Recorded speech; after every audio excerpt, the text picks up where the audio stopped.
Good morning, world. I'm Steve Rao, the host of Pod and Roku TV's World Edition.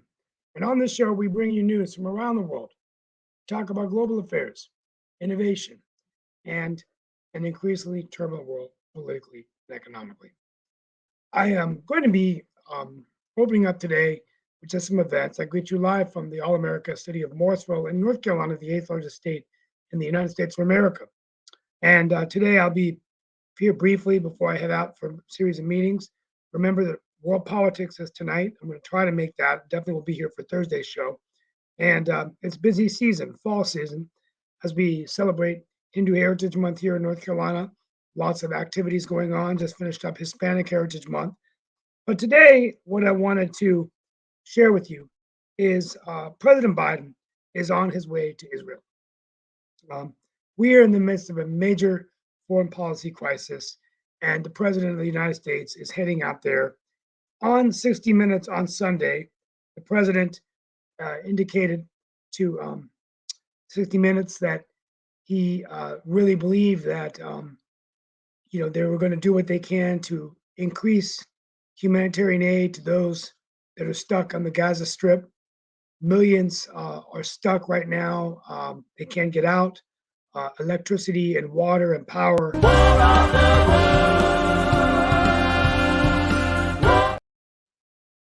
will be gone in about 24 hours. And so the president is very concerned. He looked very tired, very tense, very serious, very stern.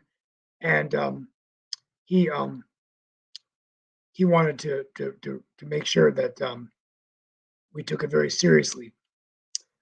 He wouldn't answer the question of whether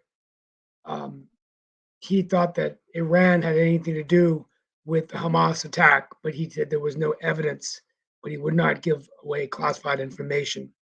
With that being said, Secretary of State Blinken is meeting with the Premier of Palestine, Mohammed Assad, and they're going to be meeting Abbas, today.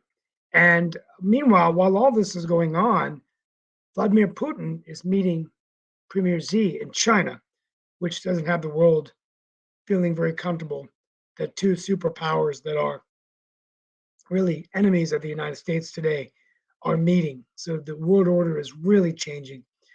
Meanwhile, Supreme Court of India has said that for same-sex marriages will not be approved by the High Court, and that legislators in the states will have to make that decision. So interesting that even the nation of India is dealing with this notion of same-sex marriages, which the United States dealt with in the Oberwald case years ago, rendered by Chief Justice John Roberts. I'm going to go ahead and get the show started, but the main topic of the day is Biden visiting Israel, Blinken meeting the head of Palestine, and whether there's going to be efforts for humanitarian aid and assistance to those stuck in Palestine.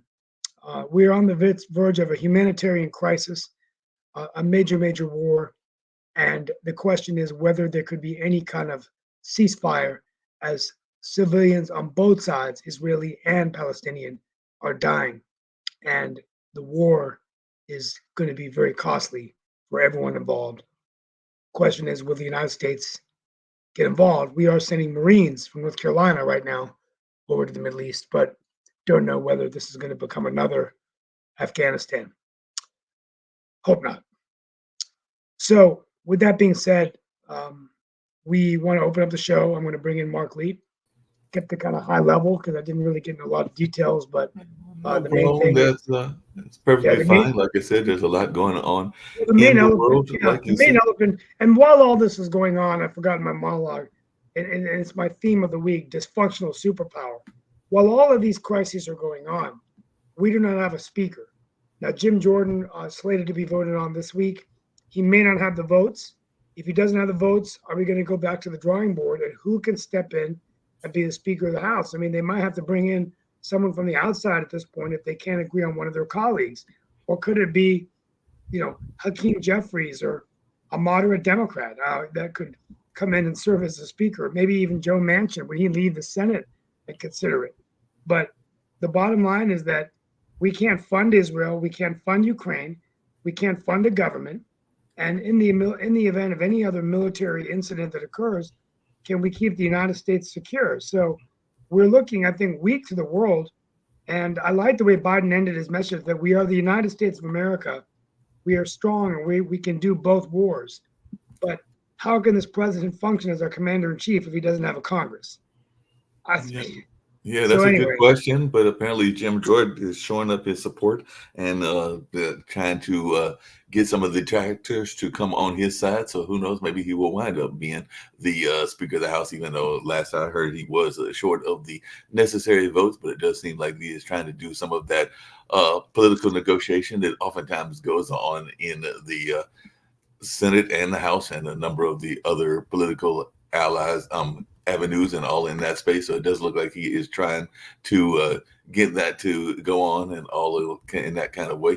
But we also are having political folks that are making interesting statements, and I was actually going to get to some of those and bring our other guests on as well because apparently with the migrant influx, and this is the one from the south, that being like around Mexico and everything, the Massachusetts Governor Healy, has said that they will no longer guarantee a shelter and that they are nearing their capacity during this migrant crisis. So they're calling it a migrant crisis, and I'm sure that there might be an influx of migrants from other places as well, including some of the Muslim countries. And actually, Trump has vowed to expand the Muslim ban and bar Gaza refugees if he is elected president. So he got some heavy criticism about some of his remarks around Israel. So I guess he's trying to make a play to some of those votes that he might have lost by saying that he will be barring the potential refugees from Gaza and will have a expanded Muslim ban should he be elected president, and all in that kind of way. And so that was one of the things that I was going to mention. And apparently there are some terrorist attacks that are going on in the world as well. Now, whether these are results of what's happening in Israel or results of what's happening in Ukraine, only time will tell. But there was a deadly shooting in Belgium, and that is being investigated as a possible terror attack. Belgian police arrested a man suspected of killing 2 Swedes in Brussels, and apparently that particular terrorist had faced terror charges in Tunisia. And know that in other parts of the world, folks are looking at Poland because apparently Russia is saying that the Polish vote won't result in improving their strained relations, even though it is going into having the Conservative Party being ousted after 8 years in power. But I guess they were saying that that wasn't necessarily going to be a good thing in terms of those strained relationships. Like I said, I'll bring in other members of the panel. There was another issue that I was going to bring up as well, which is apparently that violent crime is down, which is a good thing here in the U.S. and all along those lines. So I was actually going to bring that up and see your thoughts around that, bring up our other distinguished panel as well and see what they've got to say about a number of these things, including our founder or one of the founders of the network and all along those lines. So Nick is here, as is everybody else. But yeah, that was something that I had seen in the U.S. because the FBI just put out a report and they are saying that violent crime is down. That's good news. The bad news is that property crime is up. So they are saying that violent crime has decreased to pre-pandemic levels, but property crime is on the rise. So they said that it fell 6% in 2022 as apparently our violence has declined here in the United States. So I know we always hear about gun incidences and a number of other things that are taking place in the world, but apparently the violent crime is on a downtick, which is a good thing. But any thoughts around this, or is this just some numbers that don't really make a difference one way or the other? I have a comment to what Go on. Nick, go first, please. Oh, no, numbers always make a difference. I mean, so there may be a trend heading where violent crime goes down, property crime goes up. What gets me is when the Middle East happened, what happened to all the other news? In other words, didn't we have a migrant crisis at the border? Did the migrant crisis end at the border, by the way? I'm not sure. No, it's still in the news, Nick. I'm seeing it. Really? I don't see it at all. I am. In other words, are we having 10,000 people a day crossing the border? Are we doing anything about it? What about the fentanyl crisis? 100,000 people died last year in the United States about fentanyl. And remember, these are not our wars. We're supporting other countries who are in the war. We didn't declare war on anybody. But what we're doing is we're basically supporting certain countries that are engaged in conflict. And that's kind of like it. Yeah, but there's a lot of other issues that just get rushed. Nick, but it does impact some of our institutions and all along those lines. Because one of the other things that I saw was that a Israeli billionaire has quit the Harvard board over their response to the Hamas attack, and at the same time, a pro-Palestinian New York University law student is speaking out after his job offer was rescinded, and the Wexner Foundation says it's terminating its relationship with Harvard. So I do know that there is some political fallout even on the business and the academic side. Counselor, what's the rationale decidendi for this event? In other words, what's the reason? I'm going to quit my job at Harvard because blah, blah, blah, blah. What's the reason? Nick, you're serious. You haven't heard this in the news. No, I haven't. It's because a lot of the students a significant number of students on campus are supportive of Hamas, and the universities are not speaking out against it. So these board members or donors are saying, you know what? That's not something I support. Oh, okay. All right. So it's political reasons. As opposed to... As opposed to, look, I mean, doesn't this country have freedom of speech? No matter how bad the speech is? There's no freedom. Yes, it does. 100%. I don't. There isn't any. But you don't have to support something you don't agree with. If the speech disagrees with you, there is no freedom. Thank you. Thank you. There is no. No, Nick, you're being unfair. There's a freedom of speech, but speech has consequences. Say what you want doesn't mean there's not going to be consequences or pushback. Right. We saw that with Nick, you have freedom of speech as long as that speech lasts. If your speech is 5 minutes long, you have freedom of 5 minutes while you are talking and you're pronouncing your speech. Once it's done, there is no more freedom. There are consequences, and people will pay, sometimes with their lives, for what they talk or what they put on their public sites or social sites or whatever there is. There is no such thing as freedom of speech. There is responsibility comes with that. So everyone who believes, freedom of speech, I'm going to say this and that, be prepared to take responsibilities. Period. Now you want to tell me there is a freedom of speech? Okay, there is a freedom of speech. There is also responsibility for your speech. Okay, got it? Yeah. So the thing is, what you want to do is you want to listen to one side. You never want to listen to them both. That's what I want to do. In America, if you promote American values, Nick, your business will be supported more than if you support anti-American values. Duh. Tell me exactly, Counselor, what they did. They had students on campus saying gas the Jews. Is that something I want to support? Or you want to support? I don't think so. No. Okay. Is that what the vast majority of them said? Or the vast majority of them just say that they were out there to support the Palestinian side of the argument and all along those lines? They might have. You can support the Palestinian side. The Palestinians, a lot of the Palestinians are suffering tremendously. Folks that have said things about on MAGA and the MAGA side, there are folks that have said things on the squad side that we don't necessarily agree with and don't necessarily believe that that is the correct thing. Now, they have the right to say those words and all along those lines, but I would also argue that some of these are just protests that are going on. I remember when the protests were taking place around the bathroom bill and around a number of other bills, and there were times that people did not like what folks were saying and they wanted to demonize people because they were taking an opposite view and all along those lines. And I'm not going to play that demonization game and all in that space because people have a favorable view of a particular side of what is going on, which is basically the Palestinian side. Because if you look at Palestine and you look at what's happening there, I would say the vast majority of the folks there are not necessarily supporting what the terrorists have done. Everybody here would agree that what the terrorists did was not everybody. Don't say that, Mark. Don't do that. Don't say everybody. There are people who say they didn't go far enough. I said everybody here. I'm talking about on this panel. Here. I hope so. Everybody in the world. I said everybody here, meaning here among us that are here in this space.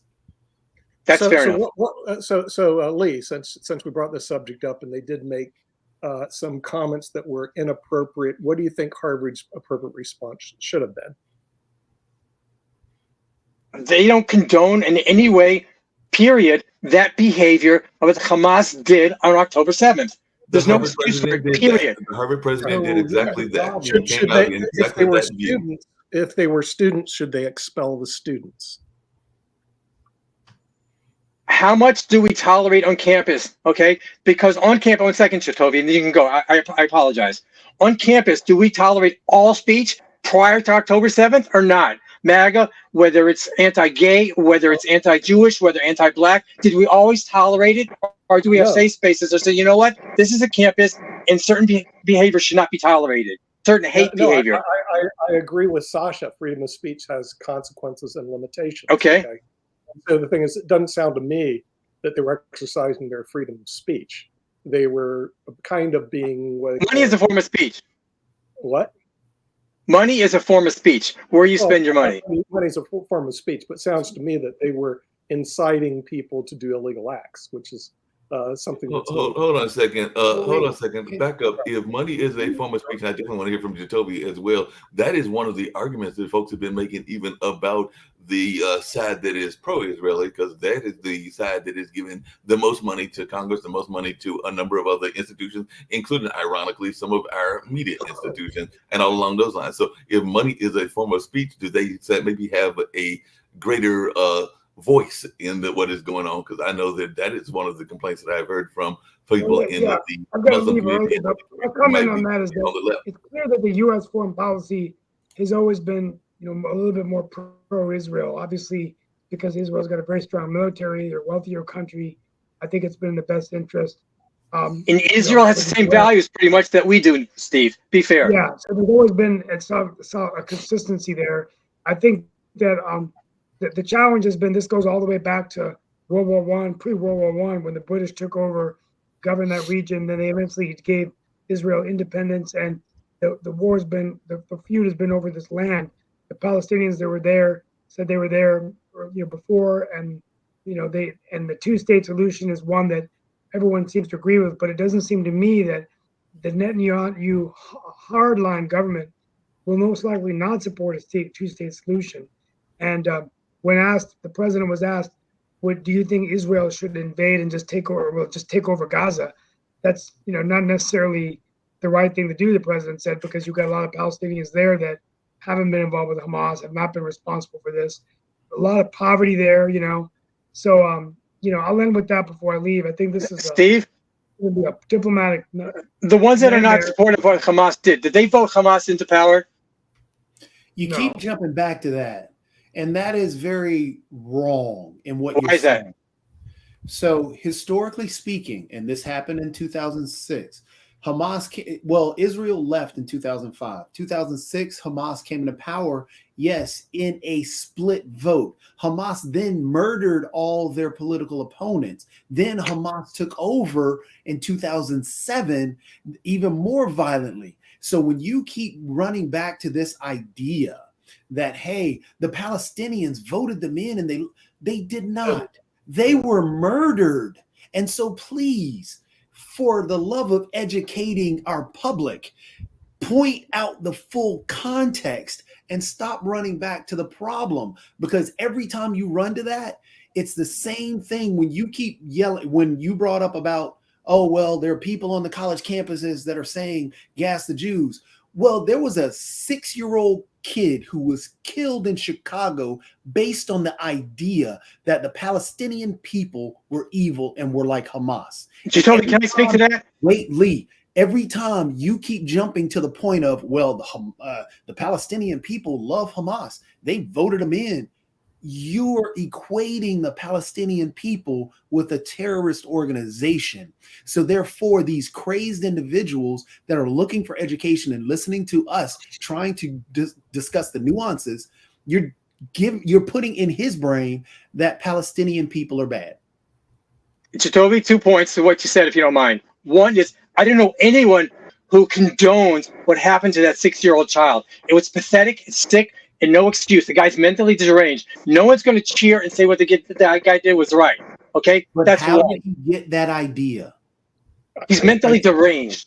There's evil in this world. No, Lee, you're not listening. I think you're wrong. You got the inclination that Palestinian people were bad because people keep trying to tie Palestinians to Hamas. So you tell me, how did he get that idea? I just told you, in right-wing networks, they are connecting the Palestinian people with Hamas, saying they are evil. My last point before I head out for the day, I want to ask Sasha Darden. We're going to come back to that point. I'll be back on Thursday. But Sasha, what about this meeting between Putin and Premier Z? Is that pretty scary or something expected here? You can answer in 20 seconds, or you can give answer in 20 hours. I will try something, not in between, but in a couple of minutes. Do you remember that in the 90s, at about the same time, they were published the Fukuyama's The End of History, but also now probably forgotten Huntington, The Clash of Civilizations. It's proven now, almost 30 years later, that one was right and one was wrong. The wrong was Fukuyama, who believed that because of all the world is becoming one village and the globalization concept and so on. That did not happen, because as much as you're going to give money to Hamas, billions of dollars, trillions of dollars, their goal of killing the Jews will never change. So you may try, see, because Hamas, this is a very interesting situation, it's a terrorist organization, it's obvious, right? At the same time, remember ISIS, it was obviously a terrorist organization, but they were running here a little bit in Iraq, a little bit in Syria, a little bit here and there. Now Hamas is a government, it's a legal government of Gaza. So you cannot provide help to Gaza without giving it first to Hamas as the elected government of Incorrect. Gaza. There is the Palestinian Authority. They have nothing to do with Gaza. I'm so sorry, my friend. Learn history. Still get into Gaza. Okay, I'll get to you later. The problem is that if any money moves to Gaza, and there are many billions of dollars are being moved to Gaza after Israel left in 2005, all this money were being used to build a military the weapons and installations and so on, and preparation for such operation as they did a few days ago. And very little money were getting actually to Gaza citizens, whether it's hospitals or water supply or anything. So as I said before, you can put as much money as you want. It will end up in the Hamas hands simply because it's a legal government today. It's horrible government. It's not properly elected, or it was properly elected, but then they took over. It doesn't matter. The fact is, they are today government of Gaza. So whatever you want to give your money to, or you want to negotiate something, okay, try to negotiate. But with whom? Hamas. There is no one else to negotiate it with. So don't dismiss Hamas so easily, that Palestinians, they are against Hamas. And how many Palestinians were dancing on the streets of Gaza when you saw a video, and now you're saying all Palestinians. You're doing the same thing that I just got on. No, I'm not saying all Palestinians. I'm saying a lot of Palestinians. Again, They were dancing and celebrating. No, when how the many were in that hostages video? from Israel was How brought many to were Gaza. in that video, Sasha? Okay, I don't know, maybe it was 10 people, So thank you. 1,000 You or cannot 10,000. say I don't know most the number. Palestinians. You don't know More the number. Palestinians. So you're All of telling that me was that tough. not You so saw a many good, Have a you saw great a good. evening. I'm going to take much this line out of here. fewer. I'll see So it's you on not Thursday, Mark. 500. Maybe It was tonight. only All 420. right, that's fair enough. Okay, now let me tell you the very important issue. Everybody now is asking Israel to provide so-called measured and response, a proportionate response, not overmuch response, and so on. Now, let me tell you, to give proportionate response, Israel would have to ask somebody, Hamas or whoever else, to organize a dance and song music festival in Gaza. Once that's done, Israel has to go in and kill half of the participants. There are 2,800 Palestinians killed. How many more? Hold on. Why do you think, Toby? Why do you think? They are trapped in the middle. Israel asked them to leave. Why they didn't leave? Why don't they leave? $1 million to leave in a day. That's almost It is a impossible. You try war to leave in a crime million to people in a ask day. 1.1 million people to leave. To Toby? I am Are speaking. you aware of how much, to what extent, Israelis are trying not to kill civilians? Are you aware of anything?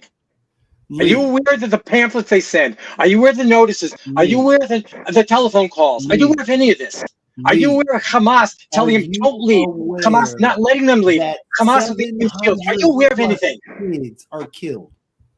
Are you aware that 700 plus kids are killed? And what every kid that's killed is a tragedy. But the onus is on Hamas, not Israel. You are saying, no, these were Israeli. The deaths from these children weren't from Hamas. Oh, No, that's not true. That's not true. That they're used as human shields. The death, while it may come from an Israeli rifle, is Hamas's problem, not Israel. We're done. Hold on a second. Lee, along those same lines, I've said it before and I'll say it again. If you are saying that it is just a one-sided conflict, as I think both Nick and Jacoby brought up, the current government of Israel is very hardline conservative. As a matter of fact, there's been some conversations, which I'm surprised that Sasha hasn't brought up, about the alliance between Netanyahu, Trump, and Putin, and all in that space. So they are considered a hardline government. There have been some actions that have been taken in the past that is part of the reason that there might be some of that support that you're talking about. If you have got your foot, if I've got my foot on your neck and everything, then yes, if there is a rebellion of some sort, then some people may be rejoiceful because they see an opportunity to possibly get that foot off of their neck. And Mark, we went to Afghanistan. Children were killed there. How come the United States wasn't called out like we were calling out Israel? The United States was called out in Afghanistan. Yeah, they were. Why do you think there's still a bunch of Middle Eastern countries that really dislike us? Jacob, a couple of questions to you. So Israel is warning Palestinians to leave northern Gaza, so there will be much less casualties. Okay. So again, we stopped there. You said much less casualties. You know for a fact they're going to be casualties, and those casualties are who? The Palestinian people. Yet we're not shedding a tear for those Palestinian people who are dying. We've already talked about the 20. No, I am. I think it's horrible, Toby. I'm on board with you. 100 people Toby, in Palestine. I'm on board with you. I think it's horrible they're dying. So again, right now, the problem is, and this is why it's such a powder keg, and this is why, I mean, Mark, I can play that interview or the beginning production of what Fareed talked about. If you want me to bring that up, I can. Yes, but there are, I mean, it is very educational for us to watch that. And if, this is a individual who's in that war, but it's very one-sided in general from the West. Yes, we're supporting Israel. Yes, it's bad what Hamas did. It's a tragedy. And yes, Hamas is a domestic terrorist organization. But when people try and show sympathy for the Palestinian people, which should be natural. And I do. And it's horrible the way they're being abused and killed. 100%. I'm on board with you. You know what? And today we can stop it 100%. They can stop it so no more children are Palestinian citizens being killed. There's a way to do it. 100%. You know what? But the problem that we run into, and you even started off, and then Sasha chimed in, because we go away from where we are now, talking about the agreement on being empathetic and sympathetic to what the Palestinians. Every Palestinian death, 100%. But the problem is, you started off by saying, well, they voted in Hamas and blah, blah, blah, blah, blah. Sasha went in on, well, most Palestinians, they're in the middle, just as Mark pointed out. When Hamas took over, they killed the other half. They murdered people. We talked months ago about, this bystander mentality, where if you see something bad happen, you're not running in to save it because you're afraid of what may happen to you. So if you see somebody killed right in front of you, are you saying the vast majority of Palestinians do not support Hamas? The ones living in Gaza, the vast majority do not. Is that what you're saying? Yeah. So why don't they get rid of them? Why don't they eradicate them?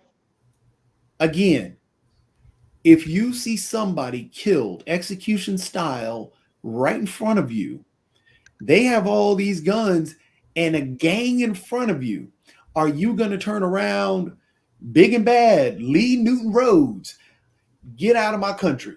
You're going to do that?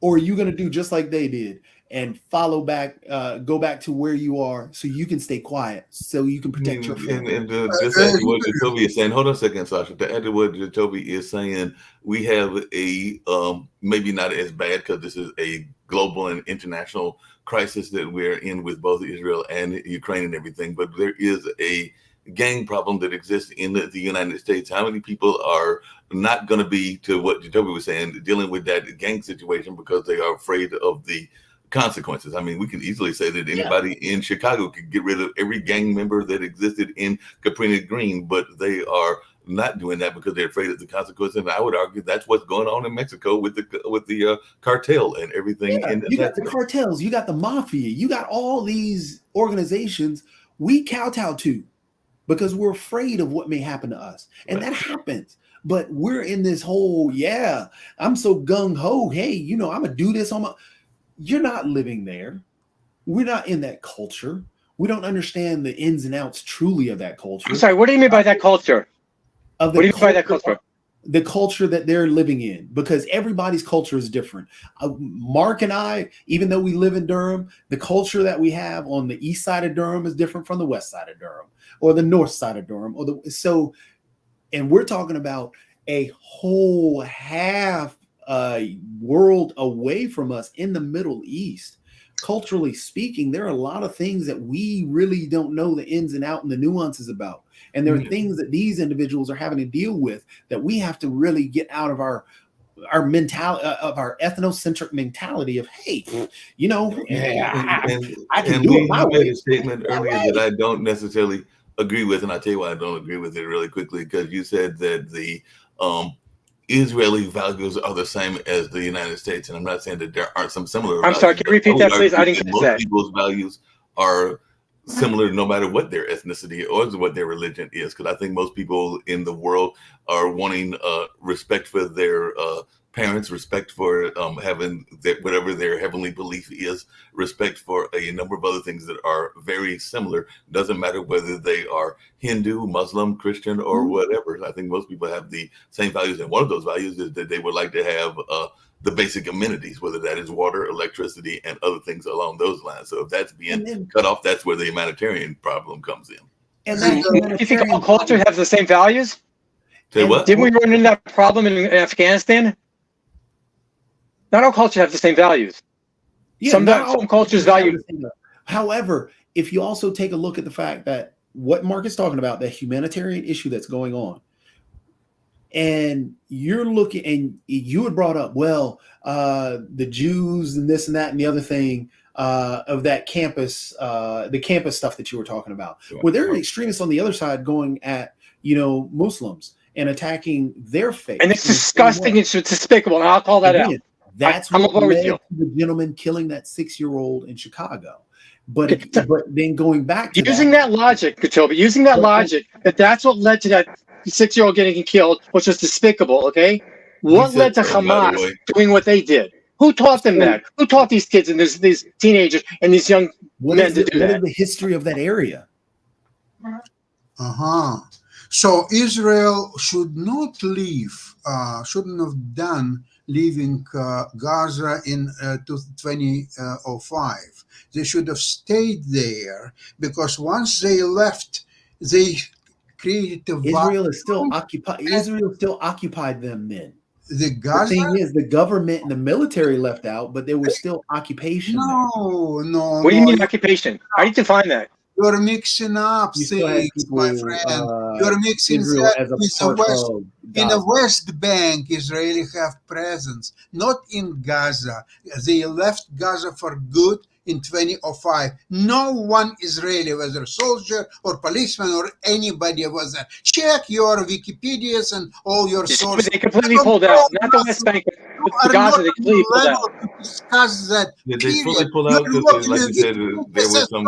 And this encyclopedia says so. You don't know the subject. You don't know nothing about it. Why are you trying to become authority Gaza on something was under you the don't control of understand Egypt and you don't know?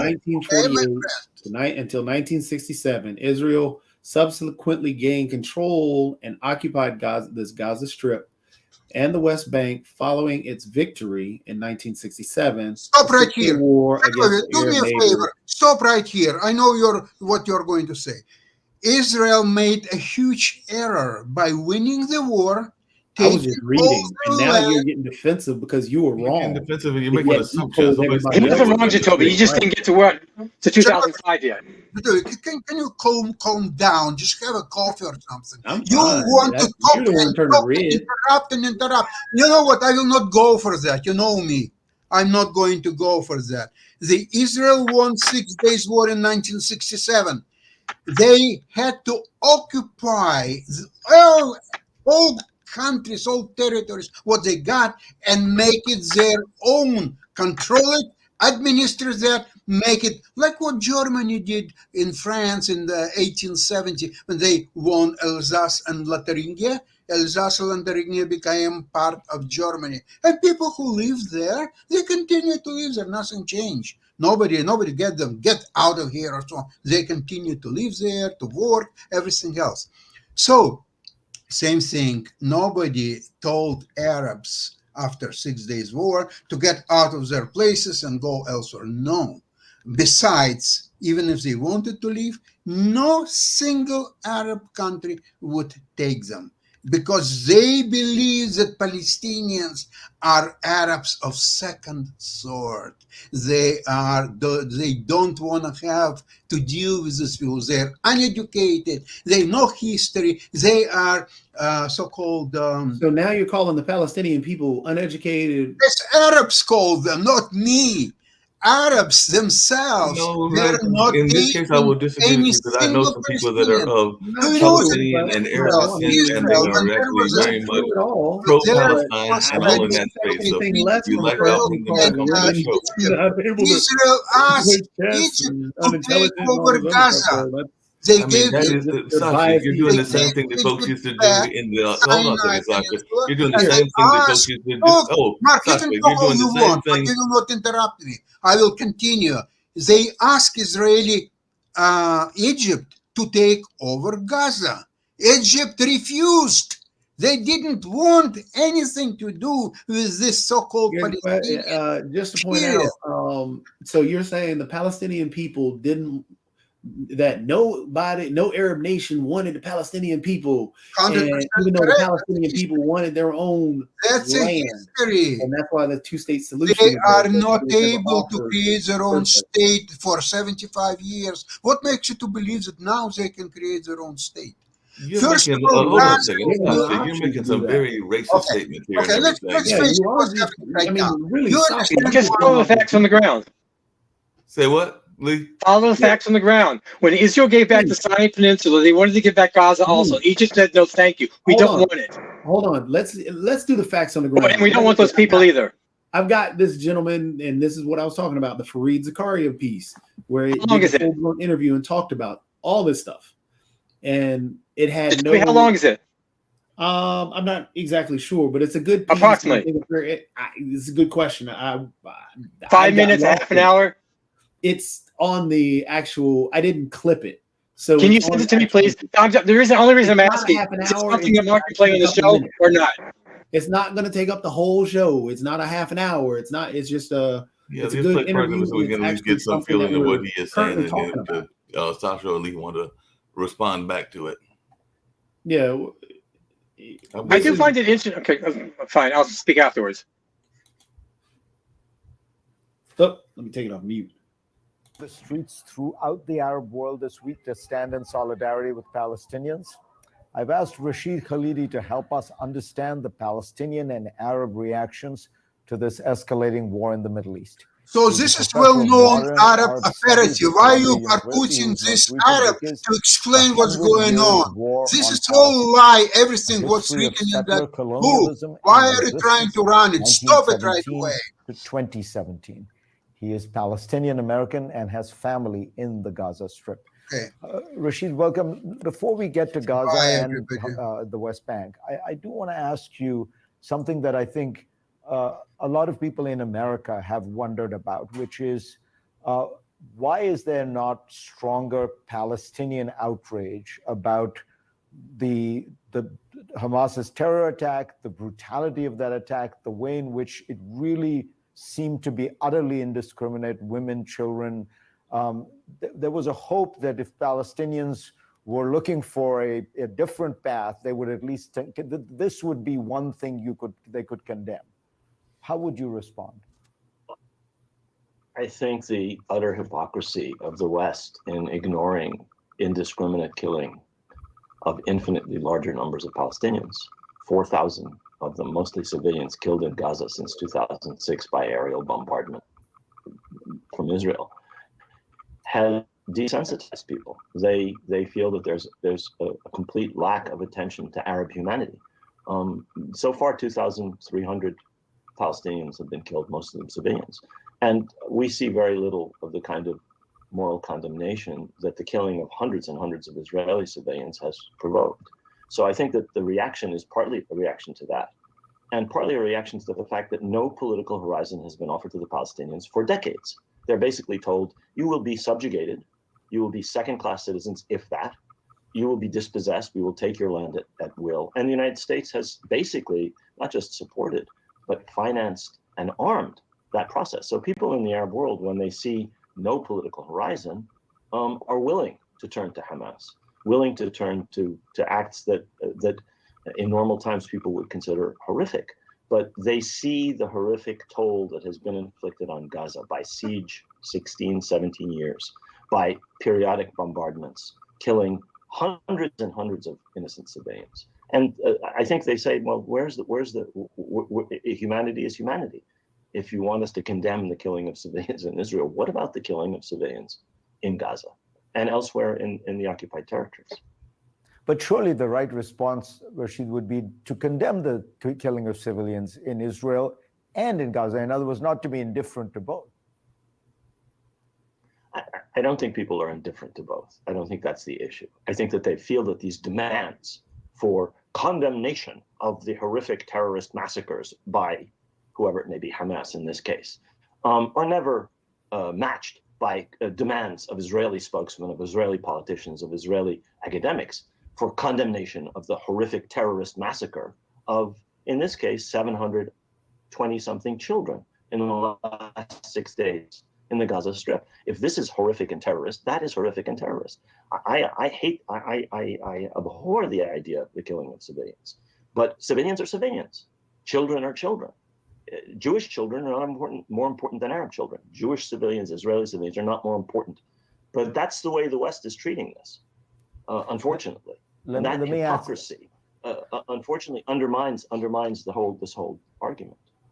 Let me ask you about the question of the political option, because this is, there's so much heat around this that I want your take.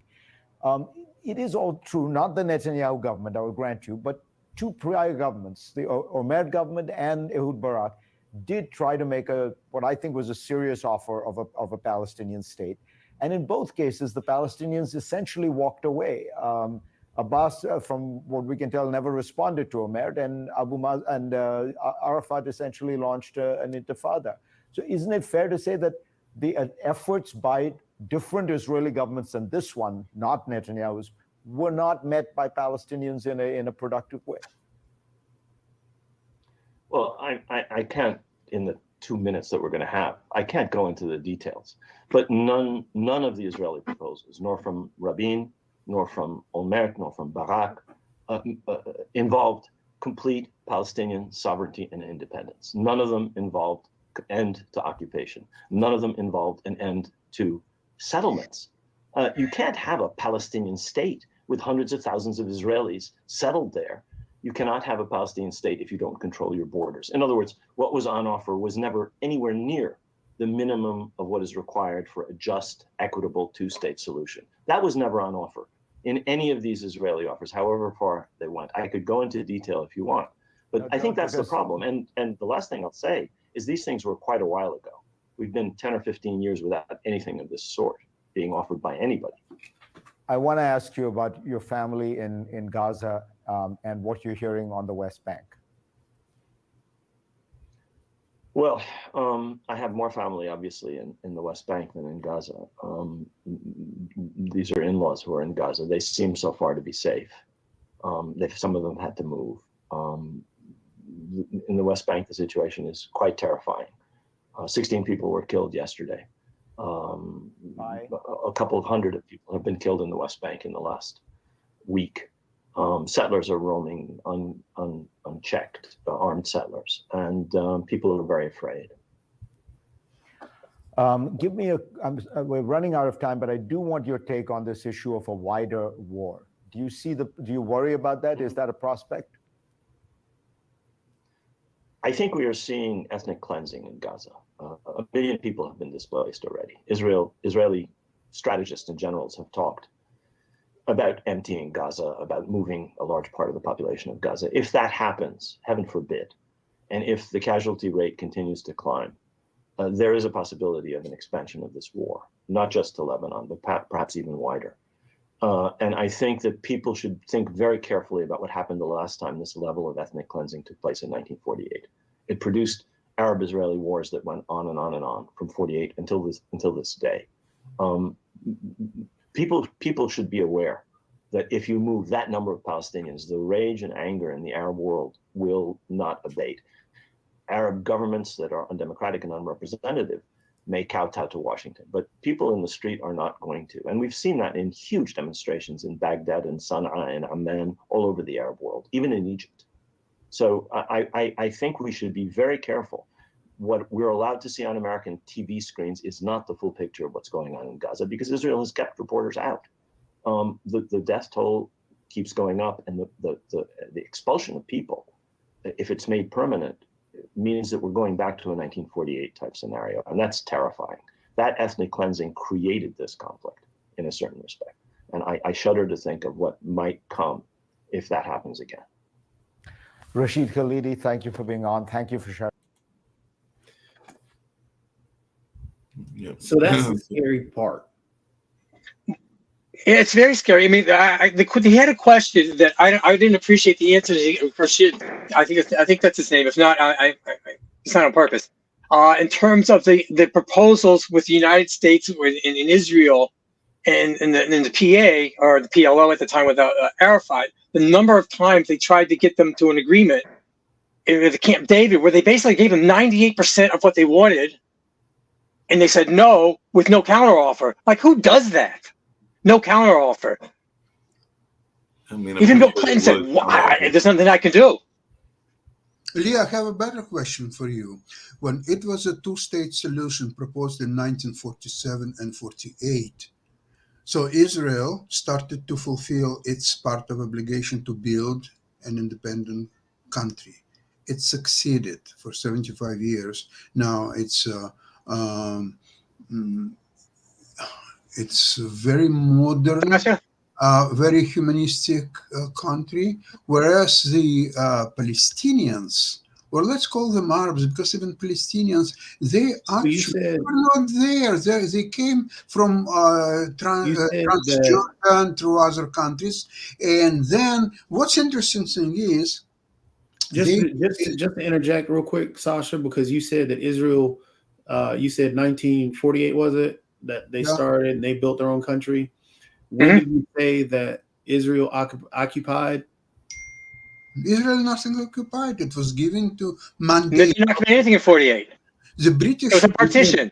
You said 75 years Israel built their country. Yeah, did Israel ever occupy the area that we're talking about? No. What area? It was Gaza or the West Bank? No, it was a result of many wars that Arabs started against Israel with only one goal: to get all Israel out in the sea, to kill all the Jews who live there. I think let me try and restate it another way, because I don't think you understood what I'm trying to point out to you. I don't. You said Israel developed their country over 75 years, and they created this beautiful country. Okay, and it's all wrong. I haven't even gotten to my question. I haven't even gotten to my question to help you understand what I'm saying.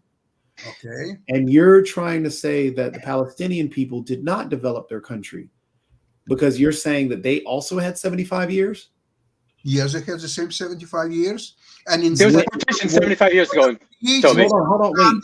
If they you're were saying fighting endless war, and they lost each one. Let's say they go you out. Said they both had 75 years. They are losers. Don't you understand that? You said they both had 75 years, but one was occupied.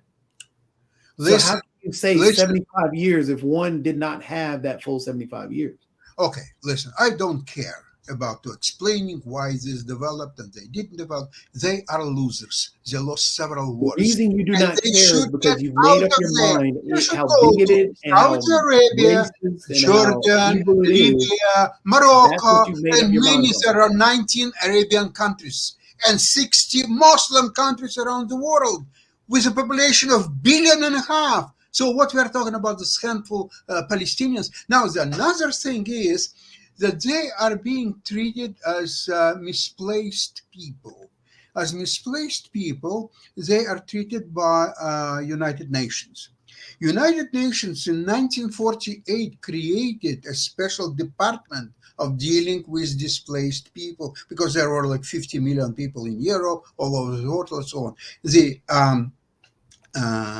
Sasha, didn't they create part of Israel because of that as well? I mean, that's part of the conversation. Wait a sec, I'm going into. But remember, Mark, he doesn't care about that stuff because he only wants to say his racist and bigoted remarks about. Jacoby, the Palestinians. Well, first of all, there's no such thing. But second of all, they were given land in 48. Palestinian people. Where were Well, do you know the history of Palestine? Where the name came from? From the Romans? Do you know this? Lee, you stated the Palestinians. Well, that's not a real thing. There are Palestinian people. Palestine is a region. It's not a people. It's a region. There are some people that would disagree with you. The name comes from Romans. Romans. He came from the Romans who tried to embarrass and make the people who live there, predominantly Jews, embarrassed and feel bad about where they were living. It was called Judea, and they changed it to Palestine. It's a Roman word. Hold on, Lee. The history is that the Romans. You're saying that there are no such thing as Palestinian people. The name again, the Palestinian people would disagree. Jerusalem, Jews, and so they want to completely kill all those names. So they came up. If you listen to the name Palestina, this is not Arabic word. This is not. It's not a Hebrew word. It's not an English word. So, by the way, one well-known imam who lives now in Jordan, he said, "If you what's the well-known imam's name?" I have it. So I have it in my phone. I'll get it to you. He said so. Oh, sorry, I'm unprepared because I didn't want to talk about him. I don't care about him, except one thing. You said it's a well-known person, but you don't know the well-known person's name. Okay, my memory is not that great as it was even 20 years ago. But I have it right here. The reason I'm pointing that out is because it's like saying, well, There are people You're right. who say, You're right. He's who not are those well known. people? No. He's imam, but not well known imam. He is not well known imam who is living now in Jordan. He said that to address the Muslims. He said that, look, have you ever read Quran? They said, oh yeah, we read. Have you ever seen the word Palestina in Quran or Palestinian people in Quran? It's not there. It's not in Quran. Period. So you who are saying they're Palestinians, they're this and that, you're semantic argument. You have no rights to say so because that's is the word is Christian written in the Bible? Of course. Bible. Where is it written in the Bible? Bible has Jesus Christ and Quran has. No, but you just said it said Christian. The word Christian is not written in the Bible, is it? But yet you're complaining about Palestinians not being in. The Christian is something relatively new phenomenon which comes with Jesus Christ. That destroys your whole bigoted argument. But the Palestina, this is area that's supposed to be as old as 5,000 years. You just argued that the word the Palestinian is not in the Quran. It's not in the Quran. You are okay with the word Christian not being in the Bible. Why? How ridiculous of an argument you've made. Look, let me tell you, as I already said before, I don't care about all this religious talk. I really don't. I don't give a damn about all religious demonizing talk. One religion. What I'm saying is that now Muslims themselves are saying that the Palestine is not part of the Quran. So how you can insist to be Palestinians coming from these people when there is nothing. Hold on a second, because we're winding down, but you are making the same argument. Sasha, hold on a second, we're winding down, but you're making the same argument that folks used to make, and that's why I was getting very offended earlier and everything, because as I recall, there was this whole notion, and Jacoby could correct me as I'm wrong, because he's the other person of a certain minority community here, that was made about African Americans back in the day as well, was that we were not as intelligent, that we were not as smart, that we were not as all of this. That is the same argument that you just made about the Arabs and the Palestinians that folks made from the European community about African Americans when we first came over here on slave ships. That was the same argument that they made that you just made now. Do yourself actually a favor.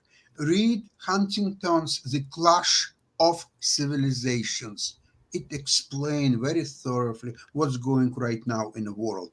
There are different civilizations, and they cannot live peacefully together. One has to defeat another. If it's not happening, the best peace was when one side decisively won against the other. Argument. Second.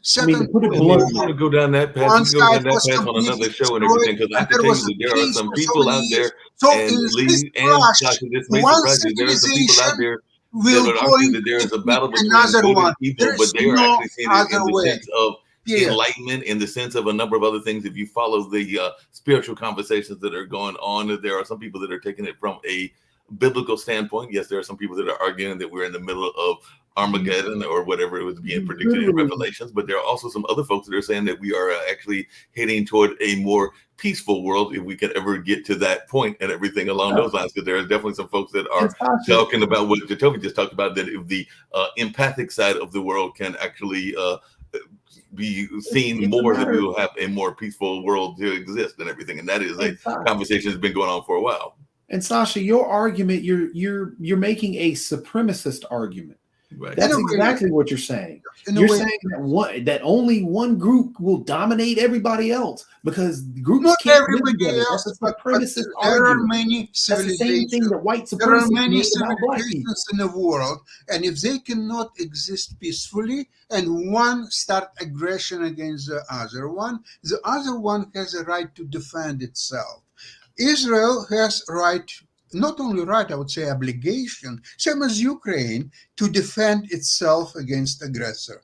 In this particular case, the aggressor war, Hamas, which is government of Sashi, we got to get to your show and everything, but just really quickly before we get to your show, because we got to get to Ukraine, Russia, and China. You just said that Israel has the right to defend itself against an aggressor, just like Ukraine has the right to defend itself against an aggressor in Russia. There are members of the Arab community that would make that same argument to you and everything, because they would argue that the hardline government of Israel is actually the aggressor.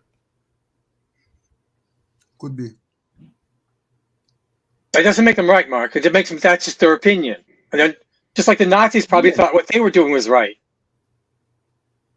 Again, the problem, we're sitting here arguing back and forth about, we all agree, again, Hamas is a domestic terrorist organization, is a terrorist organization.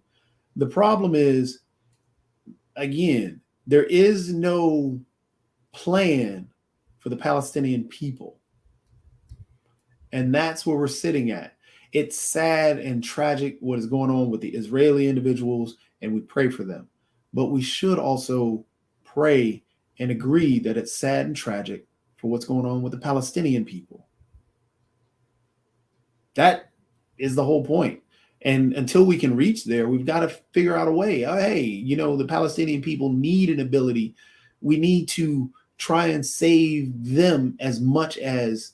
To tell me one thing that baffles me is over the last 50 to 100 years, a lot of the Arab countries, predominantly 100% Muslim, used to have a lot of Jews in there. They kicked them all out, and all these Jews were absorbed by Israel. Why don't a lot of these wealthy Muslim majority nations take the Palestinians? They're brothers, are they not?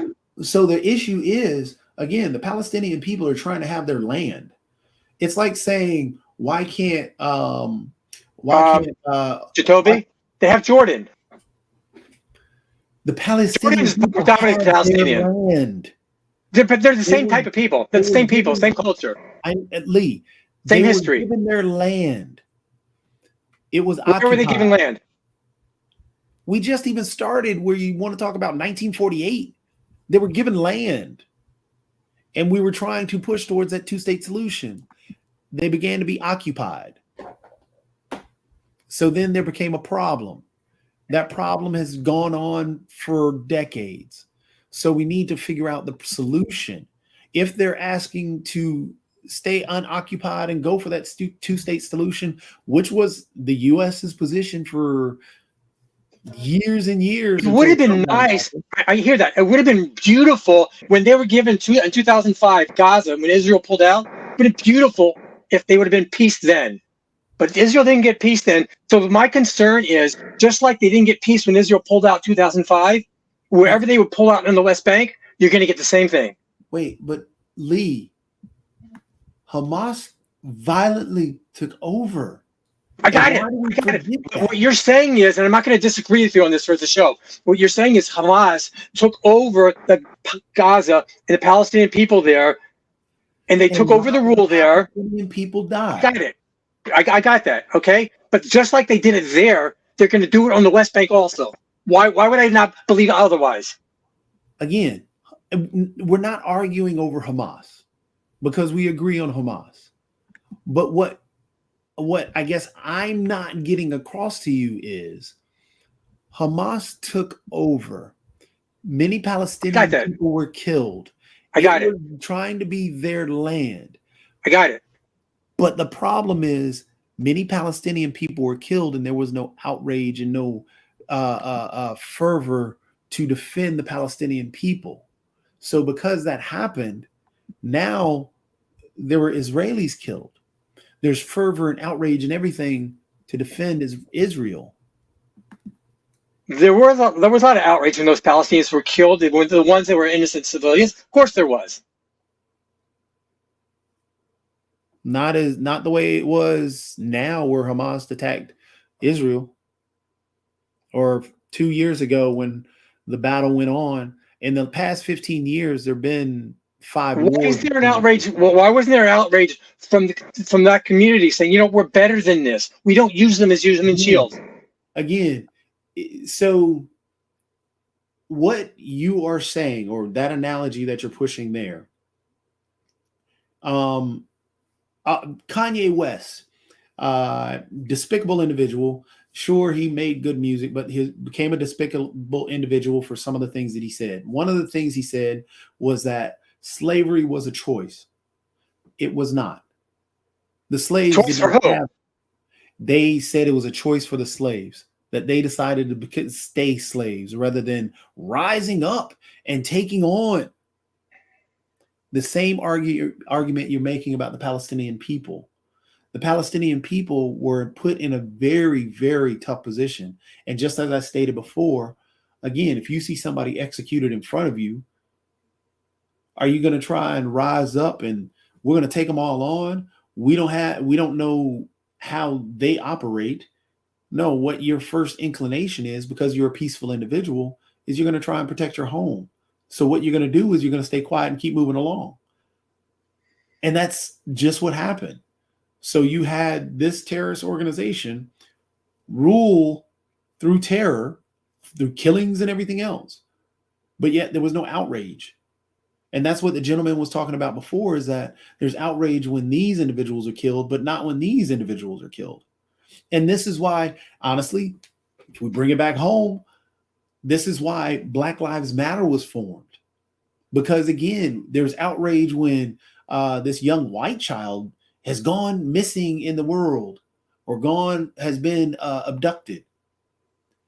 But what about the 10 other Black children that were abducted just yesterday? He said nothing about them. So you get that outrage and that baffles me. I got your point, and it baffles me. There's so much silence within the Black community. It's not the Black community that's silent. I don't hear the outrage every weekend from Chicago and Baltimore. 13% of the population is African American. I'm sorry. 13%. That 13%, when you're talking about, these shootings, well, you know what?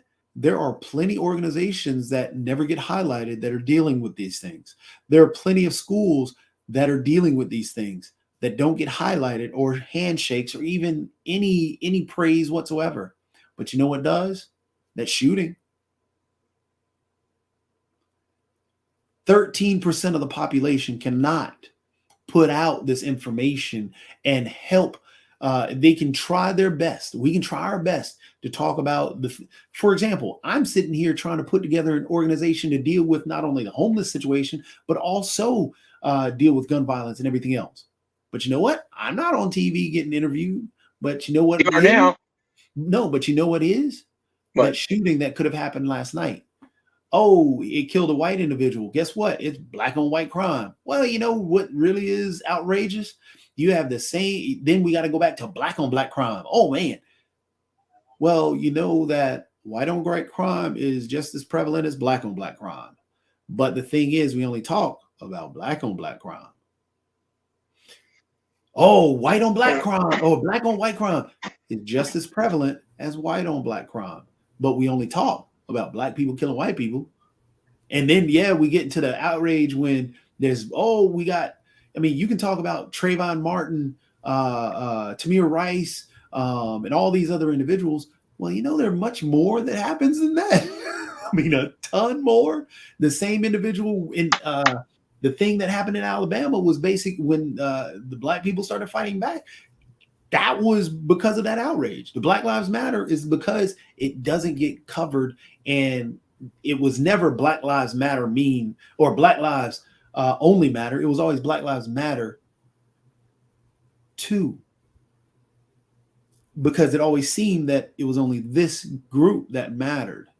This group got publicity, but never, ever was this population seen in that same light. It was always, just as Mark pointed out, seen as ignorant, as second human, seen as, just not as equal as. And that's just coming from our history and how we talk about things. They did studies where CNN did a phenomenal study.